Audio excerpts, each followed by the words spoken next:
So, folks, we gotta talk once again, as we do so often with these far-right figures. We have to talk about Camp of the Saints.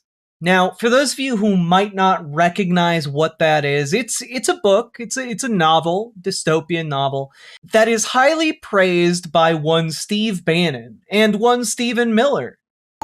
It's, Jack hair you know, down is good, but this for my long-term goal of Jack in more tight clothes. hell yeah, Archangel. Thank you for the $20 New Zealand dollary dues. Thank you very, very much. And also, compliment appreciated. So, why is this book beloved by Stephen Miller and Bannon? Well, it's beloved because it's a very racist book. The main antagonist of the book is basically immigrants from Africa and the third world, so-called, coming in hordes to the European shores, and the need to fight off this invasion of black and brown folks. It's, again, very racist. It is a racist screed. It is looked upon with a degree of scorn outside of far-right circles where, you know, essentially you'd be right at home if you were wearing Klan regalia, you know? So, of course, it's no surprise to see that Matt Walsh is a big fan. A few weeks ago, I briefly talked about a book called The Camp of the Saints. It's a dystopian novel by a French author that was first published in the 1970s. And the Camp of the Saints is unlike every dystopian novel that's taught in schools, because the villain of the story, in this case, is not the surveillance state or fascism or anything like that. Instead, the primary threat in The Camp of the Saints is a massive migrant horde from the third world. It's a book that was banned and censored relentlessly upon its release for obvious reasons. You're not supposed to see foreign invaders as a threat, and you're certainly not. I love that Matt Walsh's position on this is like, well, no, this book is great because it shows foreign invaders are a threat. And it's like, there are plenty of works of fiction that deal with, like, another country invading another one. Or, like for example, Mulan. You all remember the Disney film Mulan? That involved a great deal of, you know, outside foreigners invading China. But the thing is, there's a difference between a book touching on that topic and a book very heavily proselytizing on that topic. Because Camp of the Saints is a preachy book that preaches racism and bigotry and intolerance. It effectively treats the idea that people from outside of your country trying to get in are all en masse a villain, you know? Regardless of why they might be trying to come. And it portrays, like, that exchange of population as, like, an inherently negative and evil thing. Is it the Turner's Diaries bad? I would say it is like the book that white nationalists give to one another in order to work their way up to the Turner Diaries. You know? What they're like, it's kind of like entry level Turner Diaries. If I had, like, it's like a slightly more socially acceptable book to hand, like, a potential white nationalist recruit, you know? Yeah, it's like going with Racism 101 and Racism 102 or 201, whatever numbering method you want to take. Exactly. What's the Turner Diaries? It's straight up like neo-Nazi literature, like unironically. It's supposed to mock the naive Westerners who want to open the borders, which the book invites you to do, invites you to mock them. And now that many Western countries have been overwhelmed with foreigners, The Camp of the Saints isn't really even a dystopian novel anymore. It's more like a lightly fictionalized version of real life, which makes it even more depressing. No, you don't get it, man. You don't get it. It's just like real life. Like when I look over at Europe, I see people from other places going to Europe, and that's evidence that like this book about like an invasion is just like real life, man. Like, come on, it's not 420 anymore, Matt. You can't get away posting this shit. This is crazy. Matt Walsh is just like, well, this dystopian racism agrees with me, so therefore it's real. The universe has no meaning to them. One passage from the book reads, "They will not try to understand. They will be tired. They will be cold. They will make a fire with your beautiful oak doors." It's a passage from the book, which again rings very true these days. Now, after I mentioned the book on the show, it moved quickly to the top of the Amazon's bestsellers list. The publisher, a small outfit called Valbin Books, was thrilled, as you might expect. They invested a lot of time and money into translating a definitive... Oh, wait, sorry, 1 second. Called what books? Bestsellers list. The publisher, a small outfit called Valbin Books.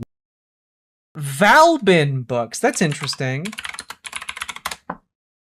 Because that's not the name of the publisher of this edition that he's talking about. Spoiler alert, I did prep this segment a little bit because I knew what he was talking about. Now, what small publishing outfit is he talking about here? Well, there is a small publisher called, not Valbin Books, Valbon Books. And if you look at their bookstore, they have a very small selection here, but it's 2 different editions of Camp of the Saints, towards a conservative left, and then a lot of the a couple of different works by one Renaud Camus. Now, if you don't know who Renaud Camus is, you can be forgiven for that, but this particular Camus is the guy who invented Great Replacement Theory. And Camp of the Saints is largely billed as a proto-Great Replacement Theory book. And then you keep scrolling down, you have a counter-history of French colonization, rather, which is basically a book that goes into, hey, was French colonialism that bad, actually? And their answer essentially boils down to, well, the real problem came down from all of the indigenous people who got promoted by colonization. They failed the fundamentally good-natured and flawed colonial project. It's really, really, really stupid. Yes, no relation to Albert Camus. So small selection here that I think is pretty interesting considering, you know? And I just have to think, it's interesting to say the least, but let's get into the meat of the story, okay? Was thrilled, as you might expect. They invested a lot of time and money into translating a definitive edition of the book. Their goal was making it accessible and affordable after every other publisher had dropped it. And indeed, it was catching on. Various conservative commentators were praising the novel on social media, have been for a while. The reviews were almost universally positive, with a 4.8 star rating on Amazon, which controls about 50% of the physical book market.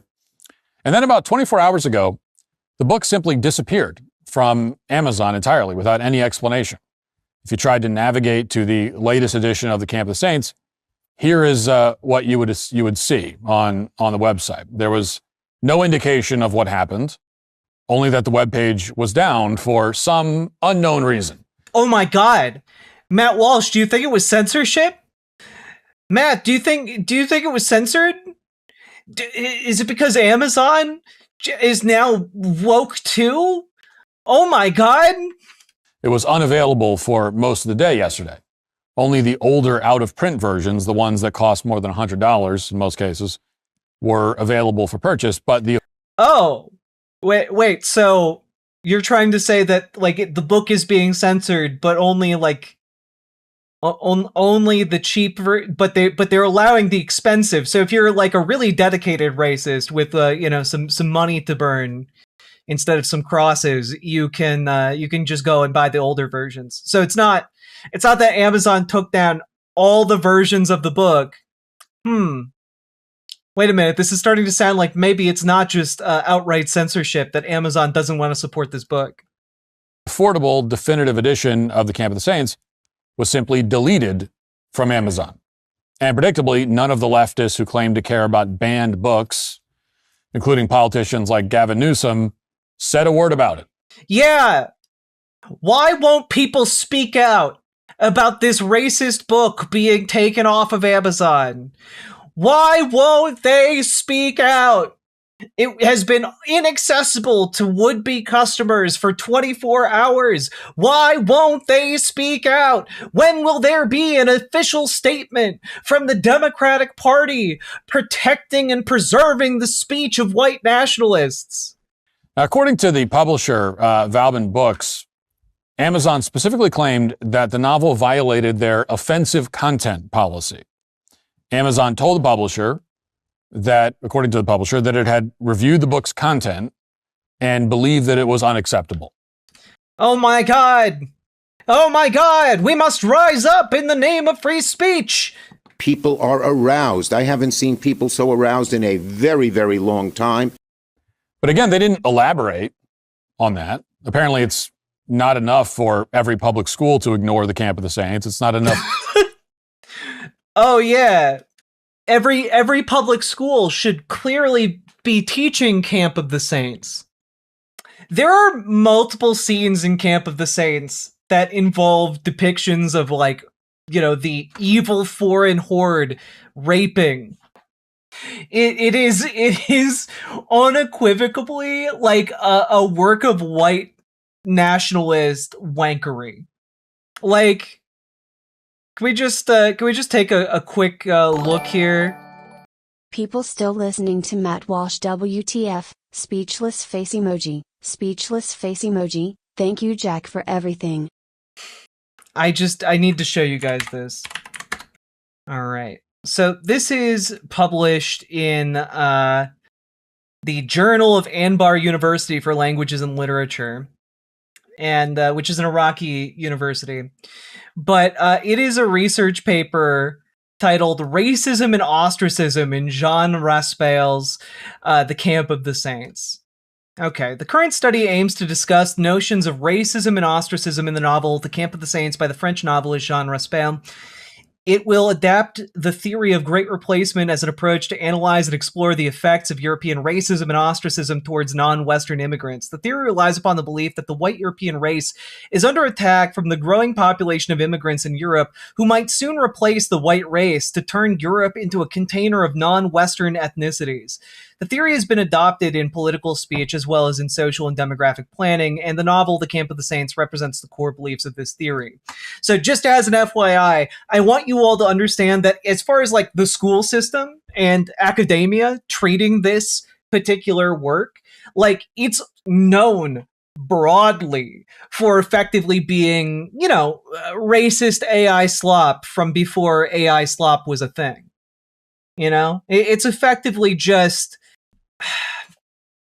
I think we should pull one of the great thinkers published by Vauban Books here. Let's take a look at Camus, the bad one, at his thoughts on Great Replacement theory specifically. Just on the Wikipedia page, Camus stated in an interview in 2016 with the British magazine The Spectator that he began to develop his idea of Great Replacement theory in 1996 while editing a guidebook about the department of Herald. He claimed that he, quote, suddenly realized that in very old villages the population had totally changed, unquote, and added, quote, this is when I began to write like that, unquote.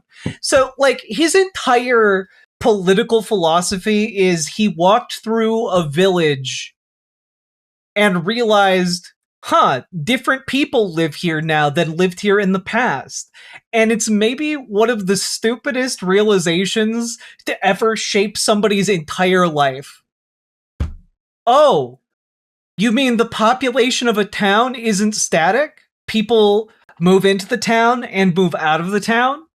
And so the demographics of a place shift over time?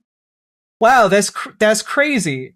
Oh, so it was based on his feelings toward the change? Yeah, I mean, it's the same kind of feeling that a lot of these racists have, which is just things that make them feel weird, that seem like a change, cause them to, react. I just got some good news.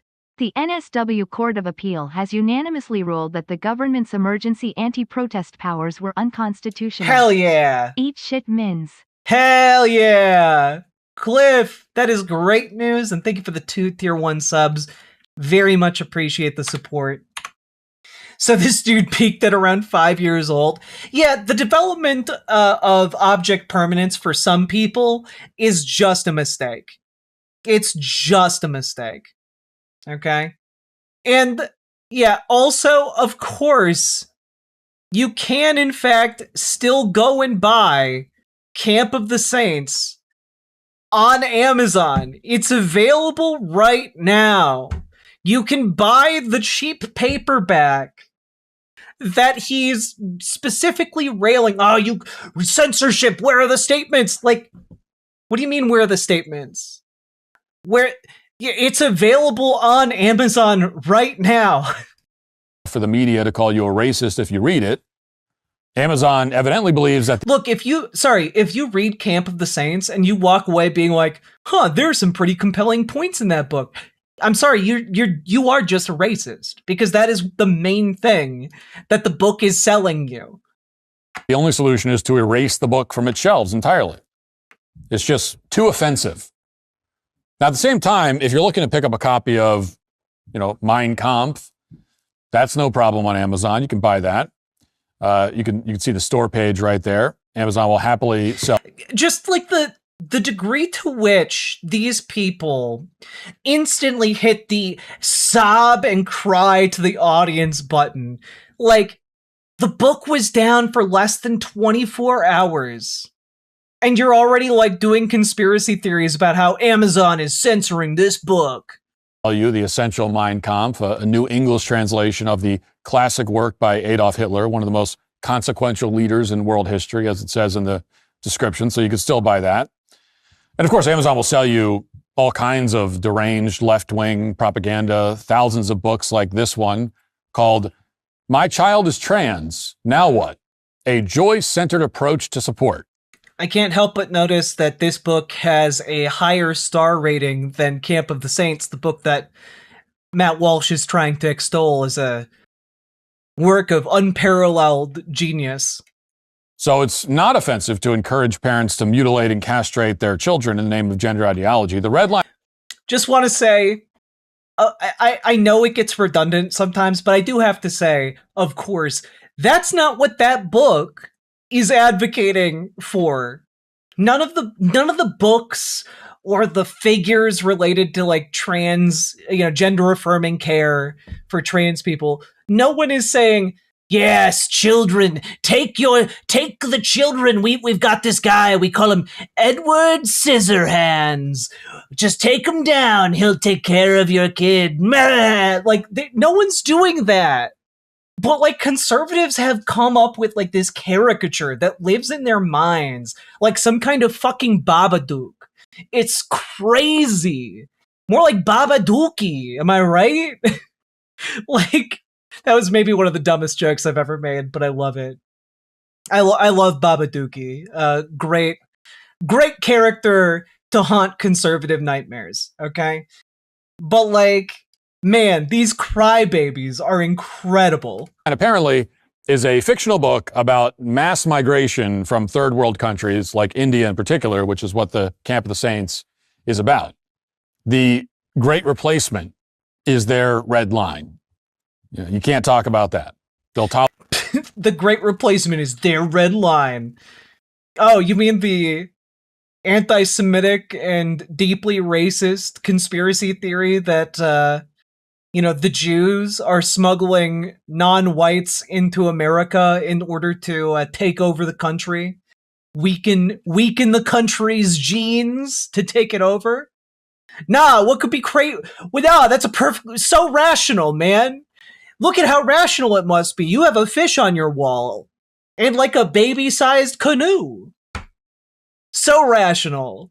Tolerate Hitler's book, probably because it's a historical document. They'll tolerate child mutilation, obviously, because they agree with it.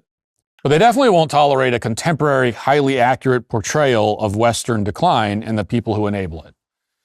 That's simply unacceptable to these people. Now, we reached out to the editor of Valbin Books, the publisher, to see if we might be missing something. We asked him what, if anything, Amazon could have possibly been referring to. And he told us that, yes, the migrant horde, consisting of 1 million foreigners, is indeed depicted in unflattering terms, but there are several non-white characters who are depicted as nuanced and cultured individuals or even heroes, including the Indian government minister, as well as, quote, a full... I'm glad to know that at least Camp of the Saints has a few black friends. That I'm sure that absolves it of racism. Fully integrated French national of Indian origin who joins the remnants of France's state and military in putting up a last stand against the invasion at the book's end. So as a factual matter, this is not a book that argues that... Yeah, no, guys, like, this book is so well known for its racism that in, like, English literary circles, like, in academia, it is used as, like, a lens through which to understand, like, the rise of, like, the, you know, American white nationalism in the era of MAGA. You know, like, it's used as basically the lens, because Great Replacement theory, like, spawns out of it, you know, in a way. It's used as kind of the lens through which to understand right now American racism. Indians or people from the third world generally are all fundamentally inferior or anything along those lines. Instead, to quote the editor, the intent of the author was never to slight the Indians or migrants. Instead, it was to warn of attitudes common in his era and our own that would necessarily lead to demographic submersion should such masses of people ever appear on Western shores. Quoting from the publisher. Of course, if you actually read the book, you'd recognize all of this. So the goal of Amazon and the left in general is to make sure you can't actually read the book. They'll just tell you that it's offensive, and that's the version you'll get, and that's it. And that brings us to an issue that's much larger than this one. I'm sorry, can I just... This is an article from 2018 from the New York Times, Inside the World of Racist Science Fiction. And in it, of course, it goes into just an entire alternate reality that conservatives have written for themselves.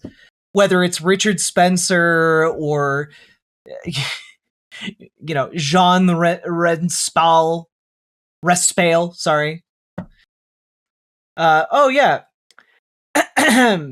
One of the popular is Ward Kendall's 2001 Hold Back This Day, which imagines a future in which the evil, all-powerful World Gov has forcibly united the population of Earth under one religion and by way of enforced race mixing, one uniformly brown-skinned population. Jeff Huxton is a schoolplex administrator and one of the few remaining white people. He slowly learns to cherish his white skin, becomes radicalized, and joins a terrorist group called NARA, Aryan spelled backwards.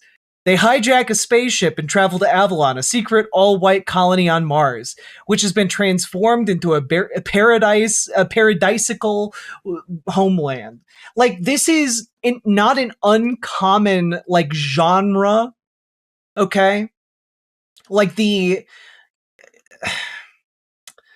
idea of, like, we need to build, like, a fictional white supremacist, you know, mythology. It's not one that ended with, like, Nazi esotericism. You know, of course, you've got a modern attempt to revive that in the form of these white nationalist works of fiction. But these aren't even, like, that book isn't even singular. Like, there are many works like this out there. And it's just that Camp of the Saints is one of the most well-known and obvious ones. The Turner Diaries, of course, is another example of exactly what we're talking about here. And I'm just going to read this next excerpt here from this same piece. Sitting beside the Turner Diaries at the top of the white supremacist bestseller list is Jean Raspail's 1973 novel, The Camp of the Saints. It's a brooding parable that warns of the dangers of immigration and is something of a standout for being relatively well written, even in the translation from the original French.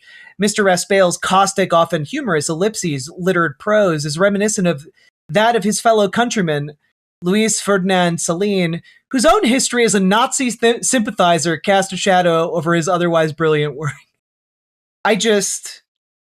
Here is this summary from of Camp of the Saints, okay? Are you guys ready? Because Matt Walsh, he's kind of generalizing. How bad can it be, really? How bad can it be? Here's how it is described in this particular New York Times piece. Okay? The book's central problem begins in Belgium, where priests are encouraging the adoption of Indian children as a form of charity. In an early scene, a roiling sea of desperate Indian mothers, wretched creatures, storms the gates of the Belgian embassy in Kolkata, each with a child in her outstretched arms. The country is soon swamped with these adoptions, and authorities announce an end to the policy. But it's too late! The mob gains strength as the Indians are joined by Arabs and other non-whites, and they eventually grow to 1 million strong, board a flotilla and set sail for France. The country's liberal government hesitates to defend against the onslaught, and as it stammers and acquiesces, the immigrants begin to enter the country. France's whites retreat northward, but are eventually absorbed by the demographic shift, and the trend spreads throughout Europe as indigenous population and other hordes are inspired to rise up. Lots of utopian and dystopian fiction existed in the late 800s, early 1900s. A good leftist utopia is one in Red Star, also on Mars. It's true. There are a lot of great and interesting and weird utopian, dystopian fiction books out there, but this particular rabbit hole, not home to them, okay? Yes, and if you're wondering, wait, so mothers with babies? Imagine a Wizard of Oz-like comparison. They're just like ignore the Nazi behind the curtain. They are saying ignore the Nazi behind the curtain, exactly. They're effectively 1 million mothers and their children are coming into France. It's the end of the world. They treat it like a zombie outbreak, Elizabeth. They treat immigrants like they're a fucking zombie horde. That's the book Matt Walsh is defending.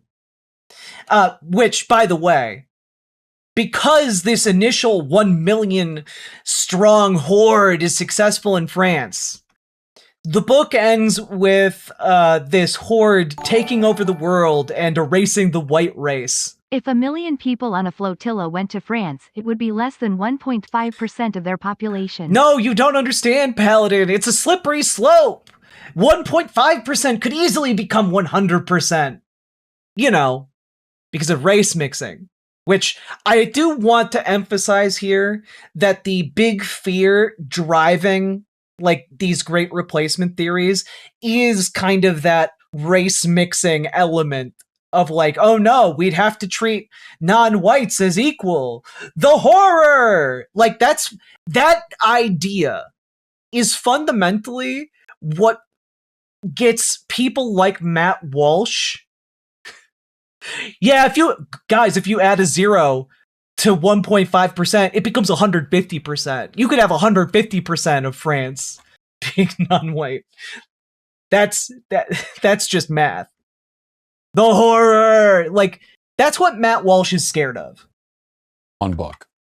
Make no mistake about it, the censorship of the Camp of the Saints is a clear signal of the left. Again, the book is available again. And I do want to say, if you're wondering, hey, why did it disappear in the first place? Was it, in fact, because of censorship? I want to go over to this Talking Points memo article. Here we go. When Talking Points memo contacted Amazon about this, the company blamed the issue on a technical error that briefly affected the availability of a paperback listing of the Camp of the Saints, and the title is now restored. By Monday evening, the listings were available again. So, nothing happened. And it's been available the entire time, Amazon had a glitch.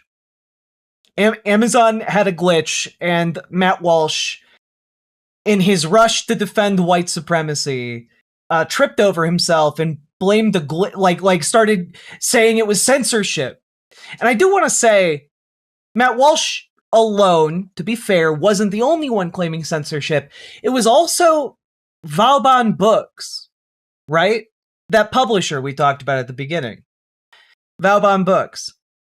Because Talking Points Memo actually noticed something very interesting here, which is that, well, what sells books fastest to the far right? The idea that their book has been canceled. It's the biggest, most common grift that the far right does, and it works like 99% of the time.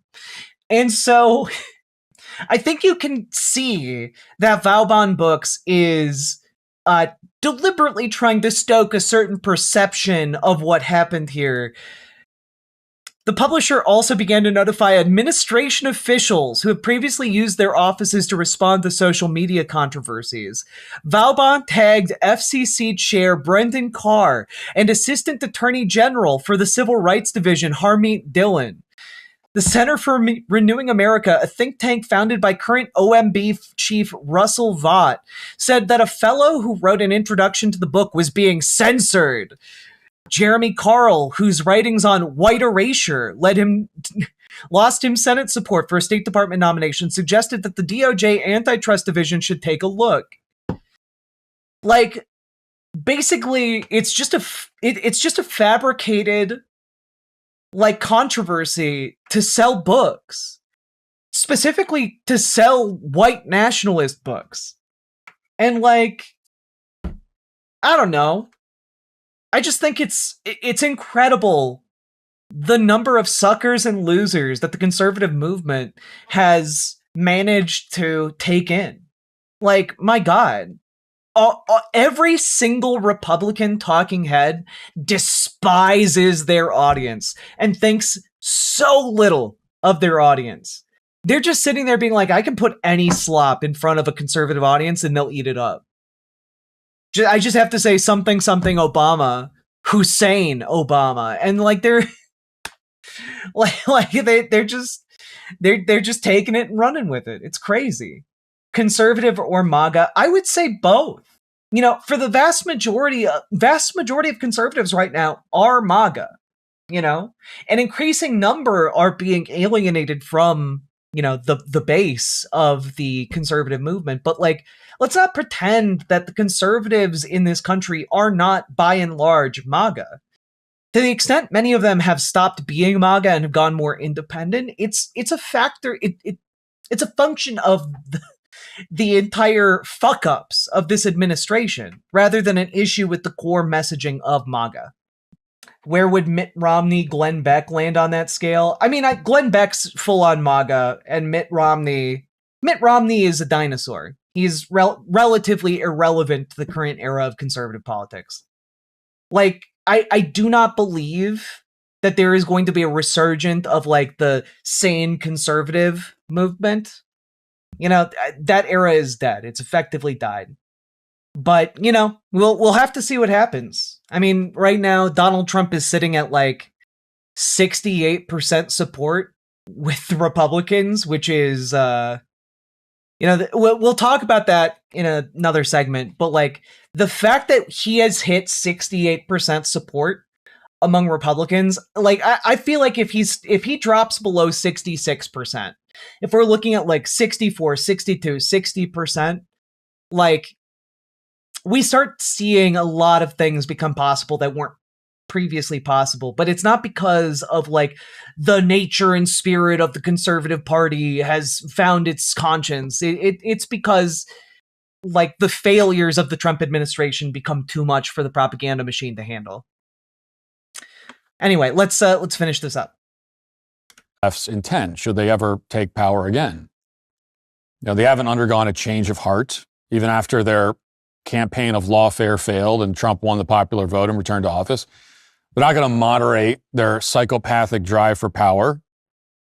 and they won't hesitate to punish their political enemies. They will intimidate, censor, and destroy conservatives at every opportunity. Again, keep in mind, this entire whining cry to his base, his viewership, is predicated on something that hasn't even happened. It's just a thing he imagined happened and got really upset about. Now, in the case of the Camp of the Saints, the hit job was fairly well organized. A few weeks ago, a political operative for the French paper Le Monde wrote a lengthy article about the influence of the Camp of the Saints in the Trump administration specifically. The article was translated into English, and then shortly afterwards, just one day before Amazon pulled the book, New York Magazine ran an article entitled, "Why Orban's Loss Was So Devastating for the New Right." And it made the same arguments as the Le Monde article. It was clear the author either hadn't read the book or wasn't remotely interested in portraying it fairly. The article just regurgitated the same old talking points about the novel without any context. And the point was to give Amazon a pretext to delete the book. And Amazon got the message, and that's what they did. That's right.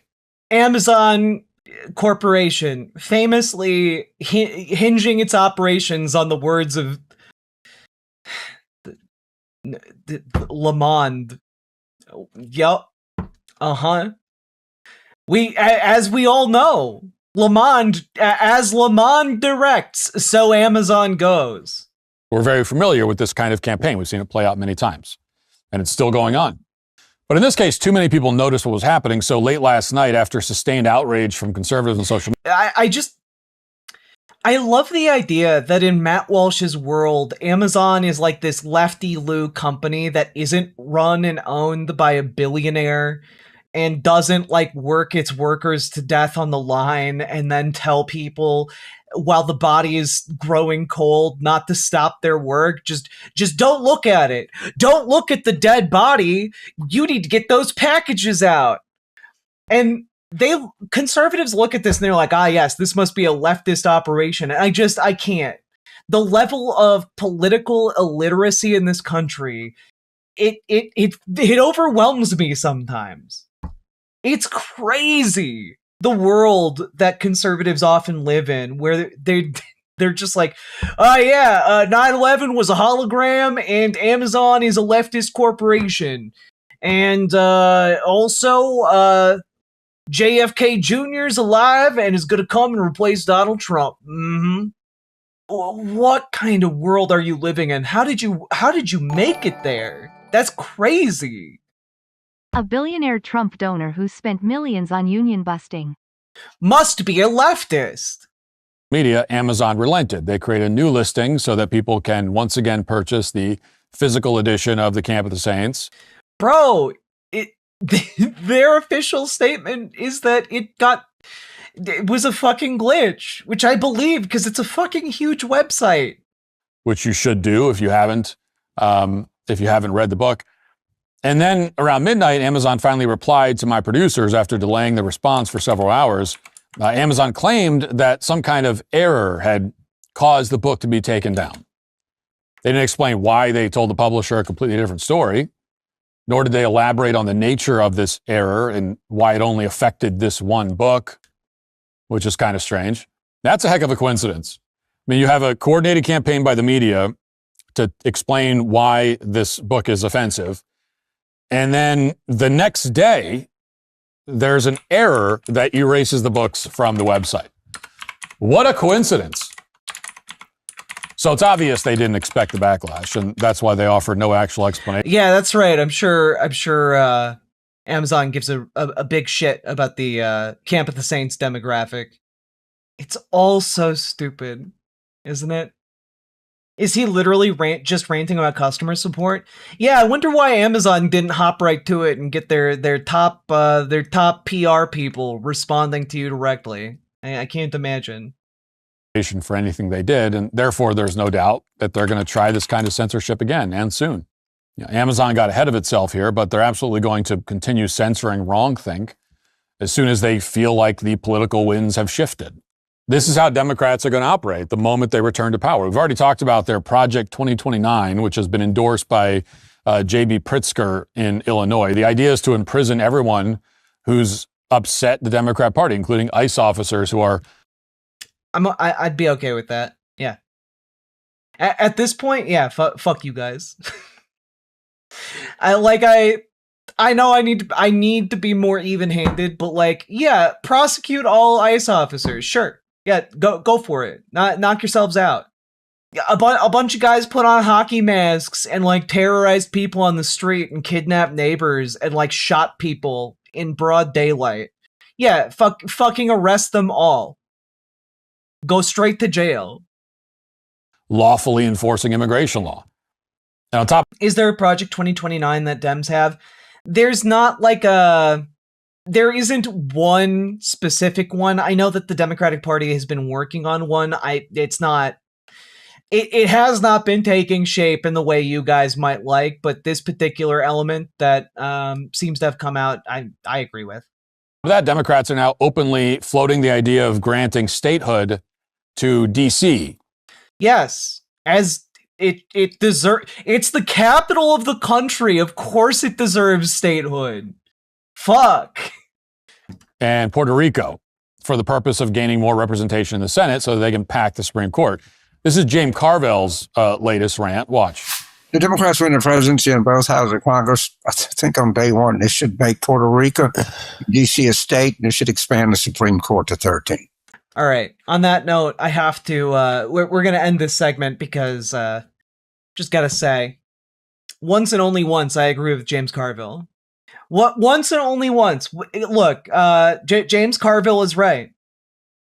If Puerto Rico, like, there should be like a movement to grant Puerto Rico statehood if they like vote in favor of that resolution. Fuck, I think all the U.S. territories should be granted statehood.